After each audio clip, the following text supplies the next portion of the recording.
이 동영상에서는 루카복음 3장 21절부터 22절에 대해 말씀드리겠습니다. 루카복음 1장 5절부터 2장 52절, 그러니까 2장 마지막까지는 세례자 요한과 예수의 탄생, 그리고 유년기에 대해 보도합니다. 슬라이드 화면에서 보시는 것처럼 이 부분의 특징이라면 세례자 요한이 예수의 길을 준비하는 모습이 텍스트의 순서 안에서 명확하게 드러난다는 점이죠. 1장 5절부터 25절 세례자 요한의 탄생의 예고가 있었고 1장 26절부터 38절 예수 탄생의 예고가 있었습니다. 그리고 39절부터 56절에서 마리아와 엘리사벳이 만나고 여기에 엘리사벳의 노래와 마리아의 노래가 등장하죠. 1장 50절부터 80절은 세례자 요한의 탄생에 관해서 보도하지요. 그리고 이 대목에서 스가리야의 노래가 나옵니다. 2장 1절부터 40절은 예수 탄생에 대한 보도입니다. 그리고 이 대목에서 시메온의 노래가 나옵니다. 전체를 마무리하는 2장 41절부터 52절에서는 성전의 예수의 모습을 우리는 보게 됩니다. 이렇게 그 예수의 탄생과 유년기에 대한 대목이 마무리되고요. 이제 3장 1절부터 4장 15절에서 예수 활동의 준비에 대해 전하는데요. 이 대목에서도 세례자 요한에 대한 보도가 먼저 나오고 그리고 예수에게로 그 초점이 옮겨갑니다. 3장 1절부터 20절까지는 세례자 요한의 설교와 투옥 이야기가 담겨 있고요.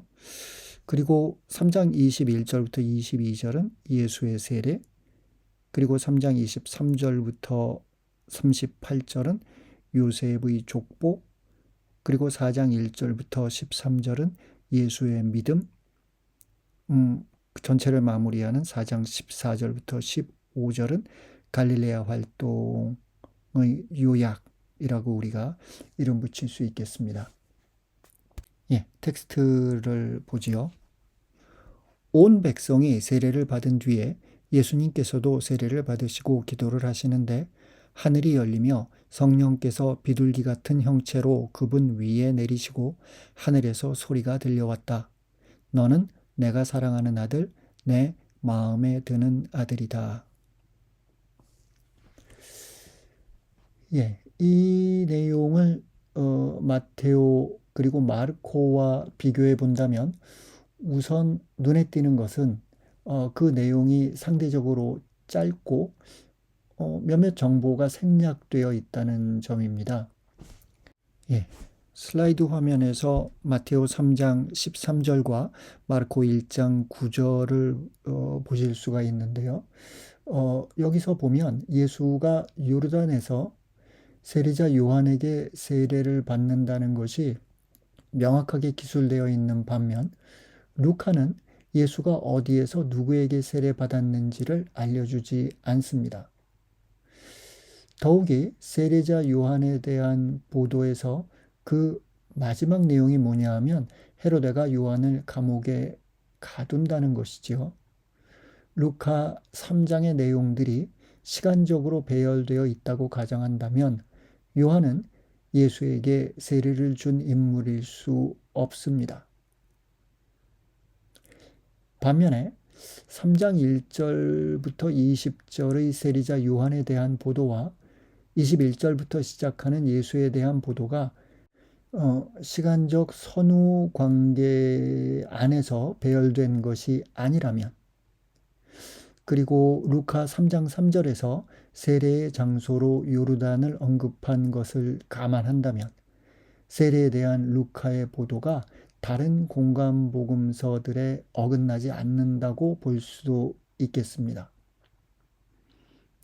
다른 공관복음서들을 보면요, 마테오도 그렇고 마르코도 그렇고 예수의 세례 장면이 나오고 뒤따라서 마르코 같으면 1장 14절에서 그리고 마테오 같으면 4장 12절에서 요한의 체포에 관한 이야기가 나옵니다.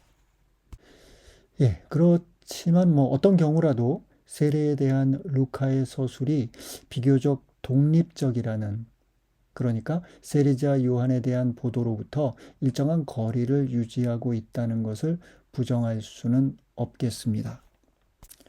예, 이 점을 좀 깊이 있게 생각해 본 학자들이 많이 있지요. 그 학자들의 입장을 좀 요약해 본다면 그들은 초대 공동체가 세례에 대한 양면적인 입장을 갖고 있었던 것 같다라고 이야기합니다. 우선 중요한 것은 요한의 세례 운동과 예수의 복음 선포가 모두 그 결을 같이 하는 사건이었다는 점이지요. 그런데 시간적으로 볼 때 세례 운동은 복음 선포에 앞선 사건이었기에 예수를 요한의 후계자처럼 생각할 수도 있었던 것 같습니다. 그래서 요한복음 1장 35절부터를 보면 요한의 제자 2명이 예수를 따라 나서는 장면을 우리는 만나게 됩니다. 예, 그래서 누군가가 이렇게 질문할 수 있겠죠. 그렇다면 예수는 요한의 후계자인가? 거기에 관해서 복음사가들은 그렇게 생각해서는 안 됩니다. 라는 이야기를 이제 복음을 써나가면서 예수와 요한의 관계를 밝혀나가면서 그 독자들에게 들려주게 되는 것이지요.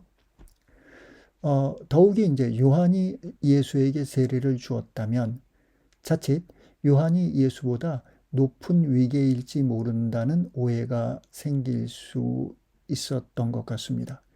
그래서 마태복음 3장 14절에서 요한은 예수에게 이렇게 말하지요. 제가 선생님께 세례를 받아야 할 터인데 선생님께서 저에게 오시다니요. 예, 주석가들은 이 질문 안에 마테오 공동체가 가졌던 그런 그 불편함이 숨어 있다고 생각합니다. 그렇지만 신약의 모든 복음서들은 요한과 그의 세례에 관해 언급합니다. 요한을 따르던 이들과 예수의 부활을 믿는 이들은 모두 권력으로부터 소외된 이들이었습니다. 그리고 기존의 세계의 비판적 인물들이었습니다. 세례운동과 복음 선포의 공통된 메시지인 회개가 그들을 하나로 묶었을 것이라고 주석가들은 생각합니다. 마테오와 마르코는 유다인들이 포함된 내지는 유다인들이 주류가 돼 있는 공동체를 염두에 둔 복음서인 반면 이방계 그리스도인들을 염두에 둔 루카는 마테오나 마르코에 비해 요한과 예수 사이의 거리를 더 많이 두고 있는 것 같습니다. 물론 예수의 세례 이야기를 생략한 것은 아니지요. 하지만 루카의 흐름에서 중요한 것은 세례와 함께 예수가 거룩한 영을 받고 예수의 정체를 정하는 하늘로부터의 소리가 들려온다는 것입니다. 그리고 그 영과 함께 예수의 갈릴레아 활동이 시작되는 것이죠. 예, 이 내용에서는 이제 앞으로 텍스트를 좀 더 면밀히 검토하면서 살펴보도록 하지요. 예, 오늘의 텍스트를 직역해 보면 다음과 같습니다. 온 백성의 세례 받음에 예수도 세례 받고 기도하는데 하늘에 열림이 있었다. 그리고 거룩한 영의 내림이 그의 위에 있었다. 비둘기 같은 육적 형태로. 그리고 하늘로부터의 소리의 일어남이 있었다. 너는 나의 아들, 나로부터 사랑받는, 내 안에서 내가 기쁜. 예, 여기서 온 백성의 세례 받음에 라는 그 표현으로 전체 문장이 시작하는데요. 예, 전체적으로 시간적인 정보를 우리가 주고 있다고 우선 해석할 수 있겠죠. 온 백성이 세례받던 때에 예수도 세례를 받았다라는 그런 내용이겠죠. 그런데 여기서 말하는 온 백성은 그야말로 온 백성이라기보다는 세례를 통해 회개의 길을 찾는 모든 사람이라는 의미로 알아들을 수 있겠습니다. 예, 루카 3장의 문맥에서 그렇게 세례자 요한을 찾아 회개의 길을 찾던 모든 사람, 이런 의미로 우리가 알아들어야겠죠. 하느님의 아들은 온전한 인간이기에 온 백성과 함께 세례를 받습니다. 예, 이는 회개하는 모든 인간과 연대하는 하느님 아들에 대한 묵상으로 우리를 초대한다고 느껴집니다. 예, 뒤따르는 내용은 두 개의 분사와 세 개의 부정사로 이루어져 있는데요. 두 개의 분사는 세례받다와 기도하다. 세 개의 부정사는 하늘의 열림과 영의 내림, 그리고 소리의 일어남입니다. 하나하나 살펴보지요. 예, 세례받다는 세례주다의 수동태입니다. 세례주다, 그리스 말로는 밥티조라고 하는데요. 세례자 요한의 세례는 회개의 의미를 담고 있는 제의적 행위라고 볼 수가 있겠고요. 구약의 그 정결 예식과 맥을 같이 한다고 볼 수 있겠습니다. 예.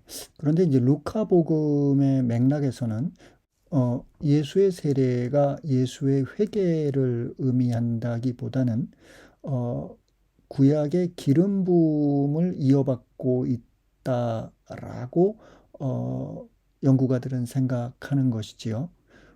그래서 루카에게 있어서 예수의 세례는 곧 메시아적 기름 부음이 아닐까라는 해석이 주석가들의 어떤 공통된 그 의견입니다.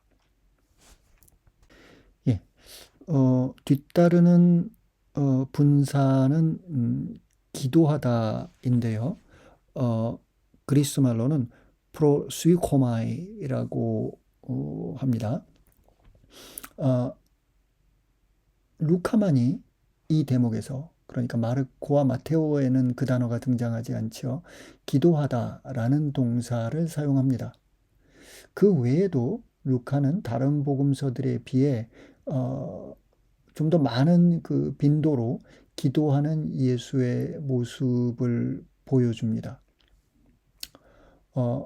5장에서 보면 예수의 소문을 듣고 군중이 모여들지만 예수는 외딴 곳으로 가서 기도합니다. 5장 15절부터 16절. 그리고 6장 12절을 보면 12를 뽑기 전에 예수는 밤을 새우며 기도합니다. 그리고 6장 28절은 예수의 명령을 전하는데요. 다음과 같은 명령이지요. 너희를 저주하는 자들에게 축복하며 너희를 학대하는 자들을 위하여 기도하여라. 예. 9장 18절에서는 베드로의 고백과 첫 번째 순환, 죽음, 부활의 예고가 있기 바로 전에 예수가 혼자 기도했다고 전합니다. 9장 28절과 29절을 보면은요, 예수의 기도와 함께 현성용 사건이 시작합니다. 11장 1절, 예수는 기도를 마치고 제자들에게 주님의 기도를 가르쳐 줍니다. 18장 1절, 예수는 제자들에게 끊임없이 기도할 것을 비유로 가르칩니다. 18장 10절, 예수는 바리사이와 세리의 기도를 비교하며 기도에 대해 가르칩니다. 20장 47절, 예수는 율법학자들의 긴 기도를 비판합니다. 22장 32절, 베드로의 부인을 예고함에 앞서 예수는 베드로의 믿음을 위해 기도합니다. 22장 39절부터 46절을 보면은요. 예수는 제자들에게 기도를 명령하며 올리브산에서 홀로 기도합니다. 다음과 같은 기도죠. 아버지께서 원하시면 이 잔을 저에게 거두어 주십시오. 그러나 제 뜻이 아니라 아버지의 뜻이 이루어지게 하십시오. 23장 34절에서는 기도하다라는 동사는 나오지 않지만 십자가에 못 박힌 예수가 다음과 같이 청합니다. 아버지, 저들을 용서해 주십시오. 저들은 자기들이 무슨 일을 하는지 모릅니다. 23장 46절. 기도하다라는 동사는 여기서도 나오지는 않습니다만 여기서 바로 예수의 마지막 말씀, 마지막 기도를 루카는 이렇게 전합니다. 아버지, 제 영을 아버지 손에 맡깁니다. 기도에 대한 루카의 관심은 사도행전에서도 계속됩니다. 사도행전 1장 14절. 예수가 기도할 때 영이 내린 것처럼 사도들도 기도하면서 영을 기다립니다. 그리고 사도행전 2장 42절, 3장 1절, 4장 31절, 6장 4절, 12장 12절, 13장 3절은 사도들과 공동체의 기도를 반복적으로 강조합니다. 루카복음과 사도행전을 읽어보면은요, 기도에는 이제 두 가지 방향이 있는데요. 하나는 하느님의 뜻, 아버지의 뜻을 알아들으려는 그리스도 공동체의 신앙 행위. 이게 이제 첫 번째가 될 것이고요. 두 번째로는 우리가 알고 있듯이 하느님께 무엇인가를 청하는 그리스도인들의 신앙 행위라고 볼 수도 있겠습니다. 그런데 루카에게 있어서 그리스도인들이 하느님에게 청해야 할 것은 성령입니다. 따라서 아버지의 뜻을 알아듣고 아버지께 성령을 청하는 그것을 루카는 기도하다라는 동사 안에 담아내고 있는 것입니다. 이렇게 두 개의 분사가 먼저 사용되고 세 개의 부정사가 뒤따르는데요. 첫 번째 부정사는 하늘의 열림입니다. 그리스 말로 아네오세나이 톤 우라논인데요. 하늘의 열림은 특별한 현상입니다. 초월적 신관 아래서 천상과 지상은 서로 분리되어 있기 마련인데요. 그런데 하늘의 열림을 통해 그 분리되어 있던 천상과 지상이 연결됩니다. 그 통교가 가능해지는 거죠.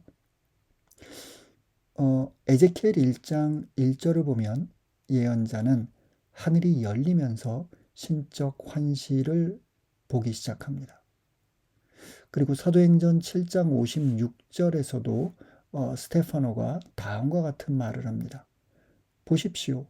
하늘이 열려 있고 사람의 아들이 하느님 오른쪽에 서 계신 것이 보입니다. 따라서 하늘은 항상 열려 있는 것은 아니죠. 하늘이 열린다는 것은 그 안에 어떤 신적 의지가 담겨 있는 겁니다. 그 신적 의지 안에서 천상과 지상의 통교가 가능해지는 아주 특별한 현상이 시작되는 거죠. 마르코복음 1장 10절을 보면 예수의 세례 대목에서 하늘이 열렸다는 표현이 나오지는 않고 하늘이 갈라지며 라는 표현이 나옵니다. 그러면서 천상과 지상, 그러니까 성과 속이 더 이상 분리되어 있지 않은 이 갈라지다라는 동사가 마르코복음에서 한 번 더 사용되는데요. 15장 38절 예수의 십자가상 죽음을 전하면서 성전 휘장이 찢어졌다라는 표현, 여기서도 그 1장 10절에 갈라지다와 같은 동사가 예, 번역은 갈라지다, 찢어지다 이렇게 서로 다르게 했지만 그리스 동사는 같은 동사가 사용되었습니다. 그러면서 서로 나뉘어져 있어야 할 성과 속이 더 이상 그렇지 않은 15장 38절에서는 하느님의 영이 성전을 떠나는 그와 같은 그 의미를 이 표현이 담고 있다고 주석가들은 생각합니다. 두 번째 부정사는 영의 내림입니다. 거룩한 영, 하느님의 영이 내린다는 표현은 이미 구약에서부터 익숙한 표현입니다. 루카복음 4장 18절부터 19절을 보면은요, 예수가 나자렛 회당에서 이사야서 61장 1절부터 2절을 읽는 장면이 나오는데요. 다음과 같은 내용이지요. 주님께서 나에게 기름을 부어주시니 주님의 영이 내 위에 내리셨다. 주님께서 나를 보내시어 가난한 이들에게 기쁜 소식을 전하고 잡혀간 이들에게 해방을 선포하며 눈먼 이들을 다시 보게 하고 억압받는 이들을 해방시켜 내보내며 주님의 은혜로운 해를 선포하게 하셨다. 루카복음과 이사야 예언서는 이사야 예언서는 히브리 말로 쓰여져 있고 루카복음서는 그리스 말로 쓰여져 있기 때문에 그 번역상 약간의 차이가 있습니다만 거의 그 동일한 내용이라고 우리가 볼 수 있는데요.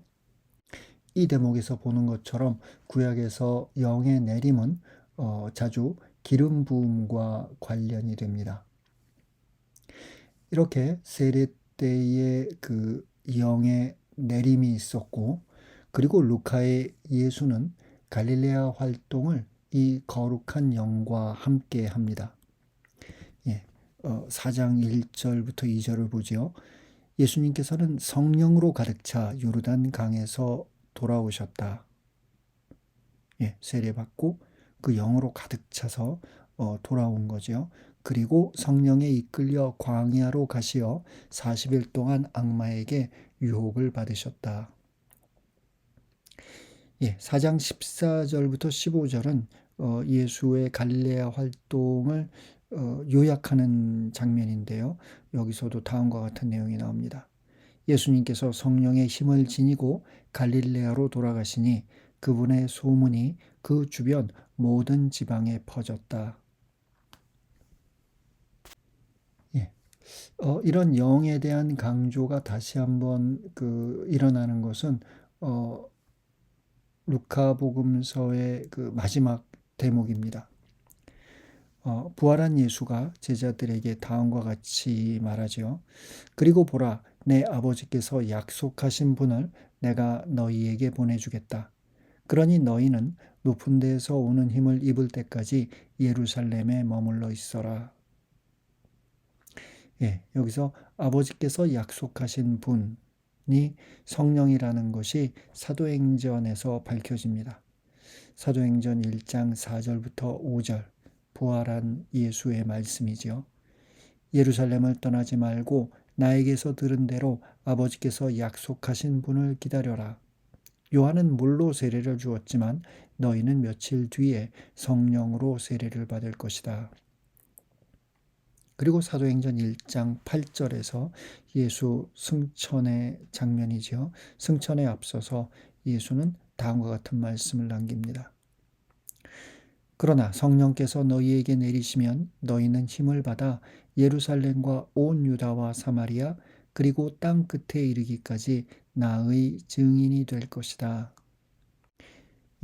이렇게 예수는 영을 받아 그 영의 힘으로 갈릴레아 활동을 시작하였고, 그리고 이제 제자들은 아버지가 약속한 분을 기다리라는 예수의 명령에 따라 그 성령을 기다리며 그 힘으로 이제 예수의 증인이 될 것이다 라는 것이죠. 텍스트로 돌아가 보죠. 그 영의 내림, 거룩한 영의 내림이 그 위에 있었다. 예수의 위에 있었다. 그런데 그 영의 내림이 시각적으로 또 청각적으로 확인되는데요. 그 시각적으로 확인되는 것이 바로 다음의 표현입니다. 비둘기 같은 육적 형태로. 예, 이 표현은 시각적 관점에서의 영에 대한 인식이죠. 이 표현은 유다 전통에서 익숙한 표현은 아닌 것 같습니다. 오히려 헬레니즘 문학의 영향이라고 볼 수 있겠습니다. 이 표현은 영의 내림이 영적이고 내적인 체험인 동시에 외적이고 인지 가능한 체험이라는 것을 묘사합니다. 예. 그리고 뒤따르는 하늘로부터의 소리의 일어남, 세 번째 부정사입니다.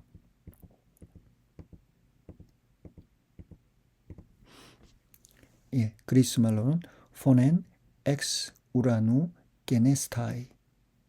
예, 하늘로부터의 소리의 일어남입니다. 이는 영의 내림을 청각적으로 확인합니다. 그 소리는 하늘로부터 들려온 소리였다고 루카는 기술합니다. 그 소리의 내용은 시편 2장을 상기시킵니다. 시편 2장 7절부터 9절. 주님의 결정을 나는 선포하리라. 나에게 말씀하셨다. 너는 내 아들, 내가 오늘 너를 낳았노라. 나에게 청하여라. 내가 민족들을 너의 재산으로 땅끝까지 너의 소유로 주리라. 너는 그들을 쇠 지팡이로 쳐 부수고 옹기장이 그릇처럼 바수리라. 예, 이 내용은 임금의 즉위식과 관련되었을 것입니다. 고대 세계에서 임금의 즉위식에 사용되었던 텍스트에서 종종 신이 임금을 입양하는 것처럼 묘사하는 내용들이 발견됩니다. 구약의 임금이 기름 부음을 통해 하느님의 영을 받았다면 신약의 예수는 세례와 함께 하느님 영의 내림을 체험하는 것이지요. 하늘로부터의 소리는 이사야 42장도 상기시킵니다. 42장 1절. 여기에 나의 종이 있다. 그는 내가 붙들어 주느니 내가 선택하니 내 마음에 드는 이이다. 내가 그에게 나의 영을 주었으니 그는 민족들에게 공정을 펴리라. 예, 이사야서 42장은 고난받는 야훼 종의 노래 또는 야훼 종의 노래로 알려져 있는데요. 그렇다면 그 야훼 종을 루카는 예수에게 투영하고 있는 것일까라고 우리가 질문할 수 있겠습니다. 그런데 공간복음서 전체를 아우르면서 우리가 함께 읽어본다면 그 이사야의 야훼 종이라는 이미지를 채용하는 복음서는 마르코라고 볼 수 있겠습니다.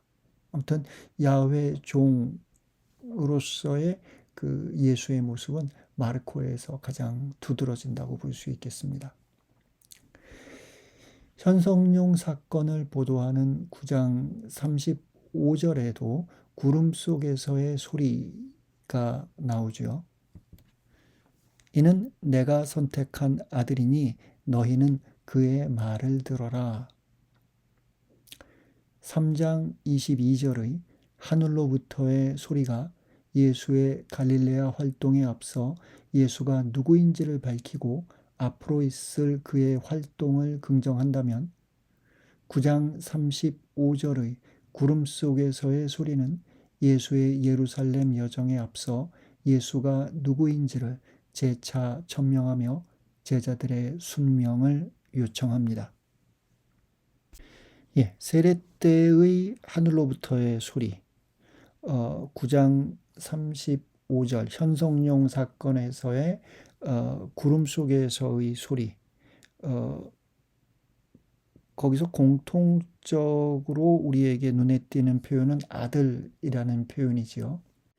구약에서는 하느님과 임금의 특별한 관계를 하느님의 아들로 표현하기도 합니다.